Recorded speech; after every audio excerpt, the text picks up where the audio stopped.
Всем привет! Давно не виделись, давно мы не выкладывали, уже дней 5 прошло видео. Сегодня наше видео по запросу подписчиков. И был запрос, покажите, как нанести мешковину. Ну, то есть имитация мешковины. Это переплетение, вот такое, скажем, нитей, да? Рогожка еще называют по-другому. Что нам для этого нужно? Нам нужна штукатурка декоративная, которая выдерживает слои. Она не должна быть зернистая. Это, в принципе, и все. Стена у нас должна быть более-менее неплохого качества. Она может быть оштукатурена или ошпаклевана, даже пусть гипсовой смесью. Не обязательно там что-то готовить, акриловые, латексные шпаклевки. Грунтовать нужно обязательно. Мы вот на таком образце МДФ будем наносить сейчас штукатурку декоративную лофт, торговая марка Effectum. И с помощью лофта мы будем создавать имитацию мешковины. Цвет мне не нравится, я хочу его укрыть. То есть мы будем работать праймером. Праймер грунт, что это такое? Это белая грунтовка. То есть мы высветлим стену, чтобы мало ли что. Слой-то ведь мы не будем толстый наносить, чтобы не просвечивало, мало ли что где. Вообще у лофта в данном случае будет расход, ну, может, килограмм. Поэтому мы будем вот грунтовкой покрывать. Очень неплохо было бы, если бы вы еще грунтовку заколеровали в цвет штукатурки. Но мы этого делать не будем. Ну, во-первых, скажем так откровенно, нам лень, не будем притворяться, нам лень заколеровать ее. А во-вторых, вам будет лучше видно, если мы по белому фону будем наносить штукатурку. Также на МДФ есть дефект. Вот он, видно, не видно? И вы поймете, что некоторые дефекты стен лофт скрывает.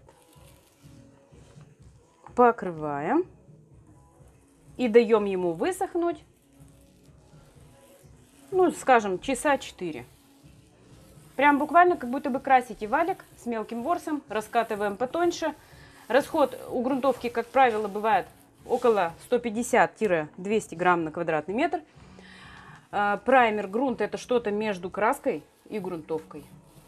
Что-то такое. Его можно колеровать, а можно наносить, в принципе, в белом виде. Ну, главное, чтобы... Там все зависит от того, какой цвет ведь у вас итоговый. От этого зависит много. Покрываем и даем высохнуть.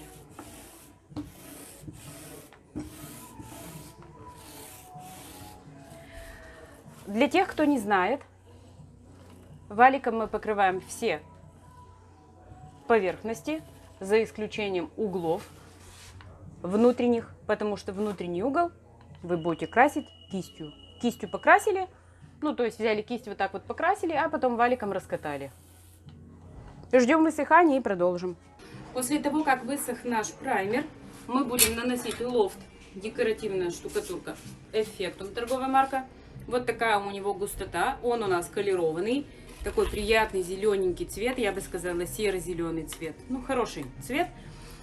Вот знаете, серые и бежевые, это прям уже завались в отделе. Сплошные серые и бежевые. Давайте чуть пусть зеленый побудет, немножко хотя бы. Никто ведь не против, да? Наносим. Так, перемешиваю я вручную, я колерую в небольшой емкости, поэтому возможен разнотон. Ну, мы на это внимание не будем обращать, наша цель не в этом, да, ведь? Наносим тонким слоем с верхнего угла. Стараемся равномерно нанести штукатурку. Я специально не наношу на весь планшет, чтобы вы понимали, как это соединять. То есть вы наносите участок на стене, углы внутренние и наружные стараетесь сразу же заполнить. Нанесли. Дальше мы берем щетку. Щетка выглядит вот так. Это щетка декоративная Паван. Вот такие у нее ершистые. Вот видите, щеточка. Так, смотрите. Если вам эта щетка или какая-то другая похожая щетка оказалась дорогой, например, вы простой человек, вы хотите себе сделать кухню, у вас немного квадратов, и сама щетка выходит чуть ли не дороже, чем, блин, вся штукатурка. Возьмите тогда коврик. Вы знаете такие коврики? Вот у порога лежат они. Вот прям вот такие коврики. Вырезаете кусочек, одеваете его на деревянную какую-то штуку прикручиваете, грубо говоря, саморезами. Понимаете, о чем я говорю? Коврик резиновый, такой вот, ершистый. И все. Вот и все. Ну, у нас есть щетка, мы используем щетку. Я по привычке буду сбрызгивать водой, чтобы много не залипало. Это делать не обязательно. Я немножко сбрызну, легче потом ее мыть. И вот так вот берем, и вот так, смотрите, сбоку. Прислонили и потащили. Вот полосы. Смотрите, вот. И вот эти полосы нам нужны для первого слоя. Вот так. Мы эти полосы оставляем. Дальше берем снова штукатурку и соединяемся со следующим участком. Вся фишка штукатурки декоративной состоит, как обычно, в том, чтобы соединить части сырое с сырым. То есть мы не должны высохнуть, не дать ему высохнуть вот этому краю и соединиться. Даже если вы будете нахлестываться сюда на эти полосы, это не страшно. Вы соединяетесь, пока штукатурка сырая. Если она уже высохнет, то это будет не очень хорошо. Даже я бы сказала плохо. То есть вот так. Пусть даже она захлестывается, не страшно. И вот это наш первый слой нанесения декоративной штукатурки самой. До этого мы покрывали праймером. Это был подготовительный фон. И также продолжаем. И наносим. Цвет, кстати, красивый. Таких цветов у нас еще, по-моему, нет. Стараемся выдерживать слой более-менее. Но даже если где-то что-то, то это не страшно. Если где-то будет чуть жирнее, то, в принципе, не страшно. И берем снова эту щетку и соединяем вот так. Оп. Оп. Вот так. И прямо так оставляем сохнуть полностью. Давайте скажем, что это будет сутки. Пусть это будет сутки. А завтра мы подойдем и закончим его уже. И вы поймете, что такое нанесение мешковины. Первый слой готов, оставляем сохнуть. Высохло. Продолжим. Что мы делаем дальше? Как обычно, мы чистим острые края. Вот смотрите. Вот это вот все очень остренько. И мы хотим это счистить. Срезаем кельмой. Убираем излишки.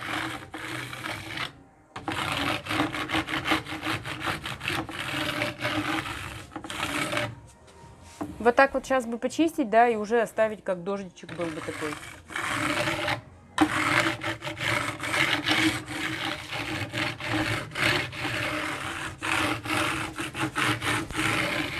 Острые края срезали. И продолжаем. Второй слой. Что мы делаем? Мы берем ту же самую штукатурку. Точно так же берем ее на кельму. Накладываем и наносим вот таким вот образом по направлению вот этих вот линий. Наносим прямо тонкий-тонкий слой. Вдавливаем туда. То есть никакую фактуру, ничего. Мы просто вдавливаем вот в эти вот углубления штукатурку. Точно так же заполняем внутренние и наружные углы, не оставляем лысин, поправлять их очень неприятно. Пустоты имею в виду.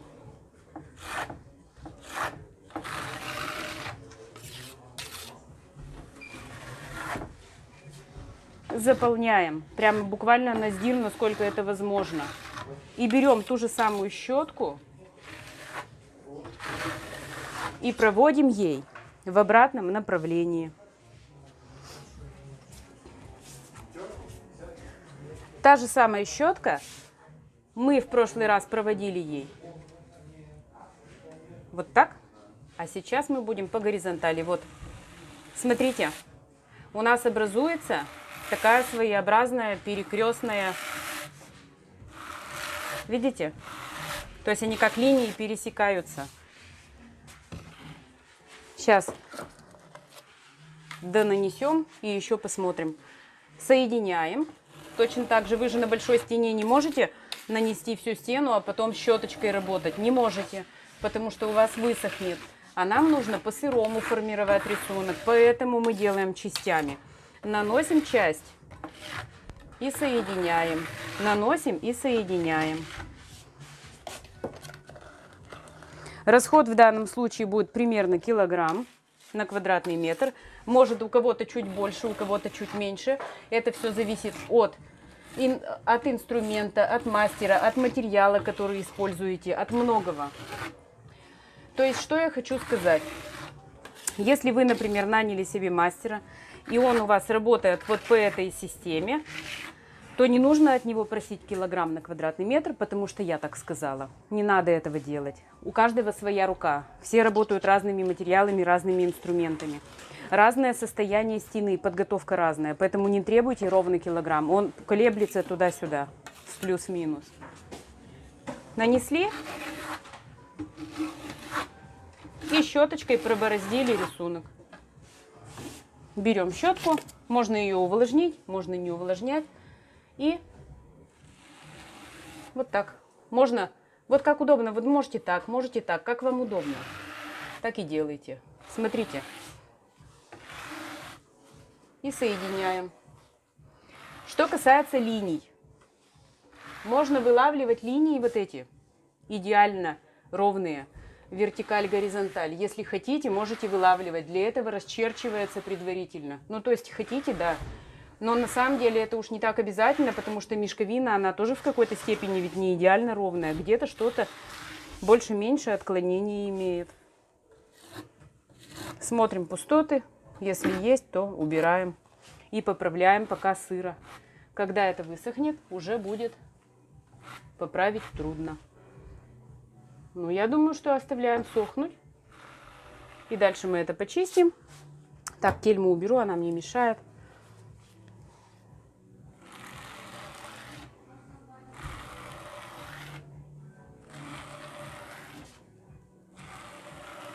Вот таким вот образом. Сейчас это высохнет. Мы снова почистим верха. Я думаю, что оставим даже в матовом цвете. Не хотелось бы это сделать блестящим, лазурями покрывать не очень хочется. Мне кажется, она должна быть матовая. Ну и к тому же перламутровая у нас уже она есть. Пусть останется. Ждем высыхания и покажем вам готовый результат. Ну что мы дальше сделаем, как почистим, и будет у нас готово. Между делом вы можете заказать этот материал у нас. Мы вам полностью укомплектуем, рассчитаем вам площадь, выберем цвета. Мы это делаем максимально по совести, то есть максимально старательно мы подбираем. Мы ловим ракурс, то есть цветопередачу, чтобы вам максимально передать цвет, например, да. Вы нам скидываете свои площади, мы рассчитываем. Тоже, ну, достаточно ответственно. Колируем, комплектуем вместе с инструментами все материалы, оформляем доставку.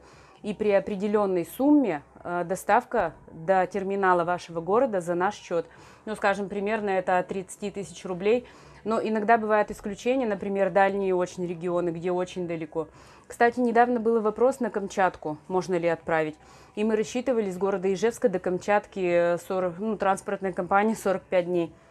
Есть попутные груза. Это тоже у нас есть логисты, то есть мы зарегистрированы в программе, попутные груза мы тоже отправляем. То есть в дальние края мы тоже отправляем. Вы нам обязательно пишите, в описании есть все ссылки. Мы для этого работаем, для того, чтобы показать, как наносится, ну и заодно, мало ли, кому-то нужно будет купить. Мы продаем декоративные штукатурки. А в городе Ижевске мы еще их и наносим, вы можете к нам обратиться. У нас хорошие специалисты, действительно хорошие, плохих не держим. Ну, как-то так уж получилось, что мы плохих не держим. Ждем высыхания. После того, как все это хозяйство высохло, трогаем рукой снова на ощупь, на острые края. Я могу что сказать? Усадочку дал он хорошую вот по этим линиям. Вот. Видно, что практически нет никаких остатков. Но мы на всякий случай можем счистить, что мешает. Чтоб не царапало руку. И просто покроем это все воском защитным. Воск Effecto, торговая марка. База. Это прозрачный состав. Защитное средство. И насытит еще немножко цвет на 1-2 тона. Валиком просто можно покрыть. Валик чистый, макнули и как будто бы лак покрываем. Консистенция вот такая. Видите, он густоват. Но, несмотря на это, он очень легко наносится и дает хорошую защиту. Вот. И покрываем. Пропитываем поверхность. Получаем прочную стену, которую можно мыть, которая смотрится очень шикарно и не надоедает. То есть вот такое покрытие, оно как-то не надоедает. Я не знаю почему. Бывают же покрытия, да? Ну, например, бывает там обои как цветы. И как бы это жесть, потому что они очень надоедают. А какие-то абстракции или вот такие вот линии почему-то не надоедают. Ну, мне, по крайней мере. Я не знаю, кому как, ведь все же разные люди. Мне вот нравится вот это вот, конечно, покрытие. Сейчас мы его покроем. И изначально, когда мы воск начинаем наносить, он белый, но при высыхании он стает прозрачным. То есть не надо думать, что это белый воск, это прозрачный состав на акриловой основе. И как раз вот за счет акрила, пока он сырой, он смотрится белым. Пропитаем и оставим полностью уже готовым его для людей. Люди будут приходить, смотреть. Кому-то понравится, кому-то нет. Ну и подписчикам нашим тоже кому-то понравится, кому-то нет. Обязательно пишите в комментариях, что вы думаете по поводу наших видеоуроков. Ставьте лайки. Подписываться не забывайте. Работаем мы для вас. Ну, в принципе, все. Сейчас минута прощания и финишный результат. Мы работаем для вас, для того, чтобы вы смотрели, подписывались, ставили лайк и писали комментарии, оценивали наши работы. Ну и пишите запросы, кому что нужно. Сейчас у нас вот был этот запрос. Еще у нас есть один впереди, как снять шелк, такой Млечный Путь. Ну, то есть темный шелк с лазурью красивый. Мы тоже следующим этапом, конечно, это видео снимем для наших подписчиков. Я думаю, что оно будет следующим. Сейчас увидите финиш.